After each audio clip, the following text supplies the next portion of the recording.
শবে মেরাজ নিয়ে মানুষের মধ্যে ভুল ধারণা এই যে দিন ও রাত জেগে নামাজ পড়া, রোজা রাখা, রাত ভর ইবাদত বন্দি করা, এই আমলগুলা কি সুন্নাহ দ্বারা প্রমাণিত?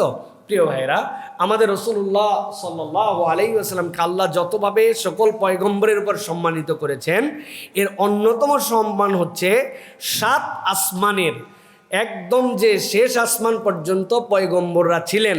দুনিয়াতে তো ইমামতি করাইছেনই, কিন্তু 7 আসমানের উপর আর কোনো পয়গম্বরদের অবস্থান নাই। আল্লাহ যেটা প্রত্যেক আসমানে কার কার সাথে দেখা হয়েছে আল্লাহ দেখাইছেন, একজন একজন করে নাম বলছেন, আরও পয়গম্বররা আছেন।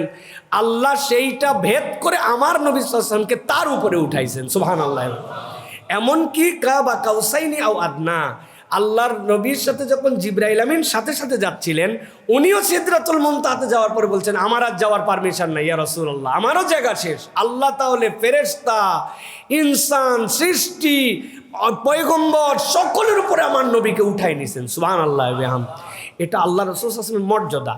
এখন আমার জিজ্ঞাসা ভাই, এই মর্যাদা কি আপনি আমি আল্লাহ নবীতে ডাইরেক্ট জানছি, না সাহাবায়ে কেরামের মাধ্যম দিয়ে আমরা জানছি? তাহলে সাহাবায়ে কেরাম এই মর্যাদা জানার পরে কি করছেন, আমরা সেটা করলে ভালো হয় না ভাই? নাকি আমরা বানাই নিজে নিজে করব? বানাই করলে তো আমরা বিপদে পড়বো, কারণ সাহাবীদের থেকে বেশি ভালো তো আমরা নবীকে চাইলেও বাসতে পারবো না। কারণ তাদের ব্যাপারে আল্লাহ রাব্বুল আমিন বলছেন যে আমি আপনার অন্তরের মধ্যে সাহাবীদের মধ্যে ফাআল্লাফা বাইনা কুলুবিহিম, আল্লাহ বলছেন আমি অন্তরের মধ্যে ঢুকাই দিছি, সুতরাং আমরা চাইলেও পারবো না। আমার বক্তব্য হচ্ছে এই যে আমরা শবে মেরাজের নামাজ, শবে মেরাজের রোজা কোত্থেকে বানালাম ভাই? আল্লাহ নবী সাহাবীরা যদি করে যান তাহলে আমরা করতাম। নিসফুম মিনাশ শাবানের সাহাবীরা করছেন, আল্লাহ নবী বলে গেছেন আমরা করি। লাইলাতুল কদরে আমরা করি, বেজর রাত্রে আমরা করি, কেননা আল্লাহ রাসূল জানাইছেন। এখন নবী করিম সাল্লাল্লাহু আলাইহি ওয়াসাল্লামের মেরাজ অনেক মর্যাদার, বিরাট সম্মানের, এই জন্য আমি এটা করতেছি। হলো না তো ভাই, তাহলে শরীয়তটা আমি বানায় ফেললাম। এই জন্য সবে মেরাজের আলোচনা থাকবে, এটা জানাতে হবে। এটা আমার নবীর অন্যতম একটা সিরাতের আলোচনার অংশ।